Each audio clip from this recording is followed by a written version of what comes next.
Los Increíbles se trata de una película que no es precisamente sutil al momento de presentar los elementos más oscuros de su universo, lo que nos ha dado a los que hacemos videos en internet suficiente material para comer durante un buen rato. Todo el rollo de la prohibición de los supers, el proyecto Cronos, la potente crítica sociocultural de parte de Pixar a través de la historia de la familia Parr, los supers perturbadores y demás elementos interesantes del universo de Los Increíbles han estado por todas partes estas últimas semanas. Pero con todo esto hay una simple e importante pregunta que no hemos visto casi. ¿Qué pasó con los supervillanos? Sabemos que existían de forma bastante pronunciada durante la era dorada superheroica de este mundo. Los Bon Voyage, los Baron Von Ruthless, los Underminers. Eran esas amenazas extremas que deben existir para que el mundo justificara la existencia de los supers. Lo que hace muy extraño que, exceptuando a Síndrome, un villano que aparece 15 años después de que prohibieran a los superhéroes, realmente parezca que no hubo ningún supervillano en este universo después de los años de gloria, como si hubieran desaparecido.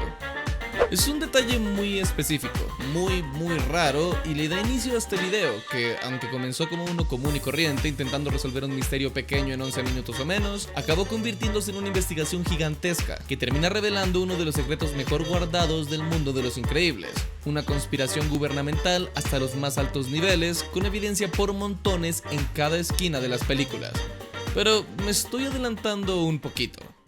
Creo que en este punto todos conocemos a los asistentes de inteligencia artificial como ChatGPT 5 y sabemos lo útiles que son para todo. Pero, ¿y si te dijera que existe algo aún más útil? ChatLLM es el primer super asistente de inteligencia artificial del mundo. Te da acceso a todos los modelos de última generación, como ChatGPT 5, DeepSeek, Claude 4 o Gemini, algo que normalmente costaría muchísimo más por separado. Es muy útil para profesionales, estudiantes y equipos pequeños, con capacidades para todo. Soporta generación de imágenes con Ideogram, Recraft, Flux o DALL-E y generación de videos con WAN 2.1, Hailuo, Kling, Luma o Runway. Puedes hasta chatear con PDFs para poder trabajar con mucha información de manera súper fácil. Y si necesitas ayuda redactando, puede humanizar los textos generados. Incluso cuenta con Deep Agent, que básicamente es un agente súper genial capaz de hacer todo tipo de tareas complejas como construir aplicaciones, escribir reportes o hasta crear presentaciones en PowerPoint. Son un montón de funciones que harán tu vida mucho más fácil, y apenas a $10 mensuales te saldría muchísimo más caro pagando cada asistente por separado. Así que haz clic en el link en la descripción y prueba ChatLLM para hacer tu trabajo mucho más sencillo. El detalle de los supervillanos es uno que me había parecido muy interesante desde que volví a ver la película hace unos años. Digo, entiendo por qué, desde una perspectiva de producción e historia, los guionistas decidieron no enfocarse en los supervillanos. Después de todo, la motivación completa de Síndrome era que los super debían ser erradicados, y buscaba volver los superpoderes un negocio ultramonetizable, con el primer paso de su plan maestro siendo erradicar a los supers. Introducir un supervillano con poderes, un super malvado, habría sobrecomplicado la historia y simplemente no funcionaba temáticamente, por lo que tiene completo sentido, al menos desde esta perspectiva, que no hubiese un villano tipo Omni-Man. No es ese tipo de película. Pero tienes que aceptar que es raro que inclusive en los flashbacks, en esa era dorada superheroica, no veamos ningún supervillano real. Durante la intro de la película, vemos que Mr. Increíble ayuda a la policía con unos criminales que escapaban en su auto, Elastigirl detiene a un ladrón común, Frozone lucha contra un helicóptero que escapa, y por último, Mr. Increíble detiene el robo al banco de Bon Voyage. Ah, claro, Bon Voyage, un verdadero supervillano, con el acento francés y todo. Tiene el traje, su temática de bombas, la rivalidad con Mr. Increíble, pero le faltan los poderes. Yo diría que Bon Voyage no es un supervillano, solo es un villano que utiliza explosivos y se disfraza de mimo. De hecho, pensándolo bien, ese es otro detalle bien extraño. En el universo de Los Increíbles, ninguno de los villanos tiene superpoderes. Esto es algo que se mantiene durante todo el material oficial, e incluso en el material eliminado se ve que los villanos no son supers. Tienen planes maquiavélicos y usan tecnología ultra mega futurista, pero no tienen poderes. Me adelantaré y te diré que sí, conozco los cómics cancelados de hace unos años, pero esos nunca han hecho parte de la historia oficial, y la historia que cuentan fue descartada de una vez por todas con Los Increíbles 2. Al final, viendo el material oficial, el Underminer se ve raro, pero solo es un hombre topo que quiere dinero. Y realmente el único supervillano con poderes en la historia oficial llegó a ser Blackstone, y esto es porque era una superheroína desde un inicio y luego se volvió criminal. Un detalle raro. Y volvemos al inicio, se me hace especialmente extraño que el mundo no hubiese caído en caos después de la prohibición de los supers, con estos villanos sueltos por ahí, y es algo que me hace pensar. Digo, una de las teorías más interesantes que encontré por ahí es que el incidente de Mr. Increíble salvando al tipo que se iba a suicidar fue orquestado. Algunos piensan que podría ser parte del plan del robo del banco como una distracción para darle más tiempo a Bon Voyage, pero también leí que podía haber sido orquestado por los villanos mismos, para deshacerse de los supers de una vez por todas, forzando la mano del gobierno. Y en definitiva, era la oportunidad perfecta para dominar el mundo, robar todos los bancos de los Estados Unidos o hacer lo que un supervillano malvadosamente malvado quisiera hacer cuando de pronto su némesis ya no puede detenerlo. Pero todo sigue como si nada. Lo que nos lleva al sospechoso número 1 para los agujeros de guión en la ficción y en la vida real, el gobierno de los Estados Unidos. En estas películas, los organismos gubernamentales de este país, como lo son la policía o el ejército, se ven bastante similares a los del mundo real, y debo decir que parecen ser muy poco competentes al lado de los superhéroes. Pero luego tenemos a la Agencia Nacional de Supers. No solamente tienen la capacidad de reubicar y recrear nuevas identidades para los supers comprometidos constantemente, sino que, como es demostrado en Los Increíbles 2, también tienen la habilidad de eliminar o alterar recuerdos de quienes consideren peligrosos. Son una figura tipo Hombres de Negro que, además de todo eso, se ocupaba de supervisar y manejar a los superhéroes dentro de este país, lo que explica los famosos archivos secretos. Los archivos de la Agencia Nacional de Super han quedado sellados de acuerdo a la reforma de restricción de superhéroes que prohíbe toda superactividad. Estos archivos contienen información confidencial al respecto de los super, sus poderes, debilidades y en algunos casos su identidad secreta. A pesar de la insistencia del gobierno en que esta prohibición es permanente, estos archivos deben ser tratados con la mayor discreción y respeto. Sí, no es para nada sutil la idea de que aquí se encuentran datos increíblemente sensibles que funcionan, en caso de ser necesario, como contramedida hacia cada uno de estos supers, incluyendo héroes de moralidad intachable como Telescopio o Mr. Increíble. El hecho es que la ANS es extrañamente hipercompetente, con acceso a tecnología de punta y contingencias para cada uno de los héroes que supervisan. Así que parece que esa pregunta que empezó todo esto tiene una respuesta fácil. El gobierno eliminó a los supervillanos. O al menos esa parece ser la respuesta más lógica. Digo, si estás acostumbrado a batallas teatrales con héroes en spandex, llenas de monólogos que casi siempre terminan con el villano en prisión y nada más, y luego de un día para otro tienes que lidiar con un equipo de tanques y francotiradores que busca asesinarte, pues probablemente no dures tanto. Y esa sería la salida rápida. La ANS fácilmente podría lobotomizarlos, reprogramando sus mentes para regresarlos a la sociedad, o aún peor, volverlos útiles agentes sobrecalificados cuyo único propósito en la vida es servir a su país. Lo interesante es que parece que la mayoría de estos villanos fue neutralizada antes del incidente con el tipo que demandó a Mr. Increíble.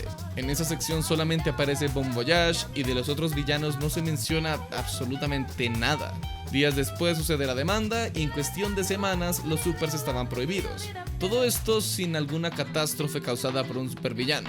Y sabiendo que la ANS se trata de una agencia gubernamental inspirada en la infame CIA y la NSA, pero siendo hipercompetente y con tecnología super avanzada a su disposición, empieza a asomarse muy lentamente una nueva posibilidad. Volviendo a la noche del incidente con el hombre que se lanzó del edificio, hay varias cosas extrañas que no mencioné cuando hablamos de eso hace un momento. Para empezar, la forma en la que se salva al hombre que saltó es sospechosa. Este es tacleado a mitad del aire, siendo catapultado contra un vidrio a enorme velocidad e impactando violentamente contra el edificio. Y sí, se supone que solo le rompió el cuello, pero yo siempre pensé que un impacto de esa magnitud habría matado a cualquier ser humano normal. Aparte, piénsalo, si realmente quería morir, solamente se habría lanzado de nuevo desde cualquier otro rascacielos. Incluso, para llegar al edificio, Bob utilizó el piloto automático del Incredicar, un auto súper avanzado que, según los mismos archivos internos de la agencia, fue suministrado por la ANS para Mr. Increíble. Una manera muy útil de rastrearlo y de saber qué hacía en todo momento. Y si pensamos que la ANS tuvo algo que ver con la prohibición de los superhéroes, nos daremos cuenta que el Incredicar también proporcionaba una manera perfecta de dirigir a Mr. Increíble a un incidente manufacturado, como parece ser la demanda contra los supers. Y ahora que recuerdo, cuando volvemos a ver el auto en la segunda película, Mr. Increíble dice: "Pero me dijeron que había quedado imposible de reparar, que había sido destruido". una mentira evidente por la agencia, que me confundió en su momento porque no tenían razón para mentirle. Pero dentro de esta teoría es más que obvio. Necesitaban borrar toda evidencia de que había sido un incidente orquestado. Después de esta jugada maestra, de inculpar a uno de los superhéroes más queridos por el público, los supers tuvieron que salir del ojo público, y el gobierno comienza el programa de reubicación de superhéroes atando el último cabo suelto que tenía. Esto fue muy útil, porque el gobierno quedó bien con todos, el público y los supers, haciendo parecer que estaban protegiendo a los supers por su servicio pasado, pero de la misma forma manteniéndolos cerca, bien controlados y sabiendo sus nuevos nombres, vidas y localizaciones. Pero espera un momento, ¿por qué? ¿Por qué harían todo esto? Hay un montón de teorías alrededor de este propósito nefasto. Que los supers no eran tan fáciles de controlar, que el gobierno ya no quería tener que lidiar con ellos, o que temían que el supremacismo super que vimos en Gamma Jack se esparciera por todos lados. Pero yo tengo otra idea. Curiosamente, la edad dorada de los supers empata perfectamente con la Segunda Guerra Mundial, y es muy curioso que los supers sean exclusivamente buenos, que no haya un solo héroe viejo, con todos en sus 20s o 30s a lo mucho, y que trabajen con el gobierno estadounidense directamente. Yo creo que lo que sucedió es que fueron producto de algún experimento tipo Proyecto Manhattan para terminar la guerra antes, un experimento que claramente fue muy exitoso. Pero cuando la guerra acabó, probablemente antes de tiempo, y cuando los supervillanos habían sido sacados del juego uno por uno, los superhéroes ya no eran útiles. Y recordando el incidente de Blackstone, tenían mayor potencial de volverse amenazas que de volverse una ayuda a futuro. Y desaparecer a un montón de supers solo por el potencial de ser amenazas suena como algo que haría sin problema una agencia inspirada en la CIA de hace como 60 o 70 años. Y luego tenemos a Síndrome. Síndrome es un personaje con un montón de cosas sin explicar. Dice que se volvió millonario durante los 15 años antes de los eventos de la película, vendiendo su tecnología. Pero es que no es solo millonario. Tiene una isla, un ejército, naves, infraestructura exageradamente avanzada, y lo más importante, a ningún gobierno se le hizo raro esto. Viéndolo así, es claro que como mínimo hacía tratos con distintos gobiernos del mundo, probablemente incluyendo a los Estados Unidos, lo que explicaría otro extraño agujero del guión. ¿Por qué el gobierno no hizo nada cuando poco a poco todos los supers que estaban siguiendo, controlando y supervisando fueron desapareciendo lentamente? El mismo gobierno que los tenía controlados y que sabía los detalles de cada una de sus vidas, se mantuvo fuera del juego mientras superhéroe tras superhéroe desaparecía sin dejar rastro. Eso sí, no estoy diciendo que el proyecto Cronos fuera todo un plan de la ANS. Al fin y al cabo, Mirage tuvo que cazar a los superhéroes. Pero es más que obvio que, al mejor estilo de la CIA, le proporcionaron inteligencia y no se entrometieron en los planes de Síndrome, dejando que se deshiciera del problema de los supers de una vez por todas. Y sí, digo que le proporcionaron inteligencia porque Síndrome conocía todas y cada una de las debilidades de cada héroe, algo especialmente difícil teniendo en mente el secretismo que rodeaba a los supers en este momento. La explicación más simple es que también tenía acceso a los archivos secretos de la ANS. Y la verdad no creo que sea una coincidencia que los primeros asesinados por el Omnidroide fueran verdaderas amenazas como Universal Man o Psíquica, un hombre indestructible e increíblemente poderoso quien padecía de depresión y enojos, lo que lo hacía volátil, y una mujer paranoica, manipuladora, de moralidad dudosa y con el poder de influir el ambiente político como quisiese. Pero la inestabilidad psicológica de los supers no se trata del único factor que los terminó empujando hacia esta decisión. Porque, ¿qué pasaría cuando los supers comenzasen a tener familias? ¿Puedes imaginar el caos y la tensión entre los supers y los humanos 2 o 3 generaciones más adelante? Sería, sin exagerar, el fin de la sociedad como la conocemos.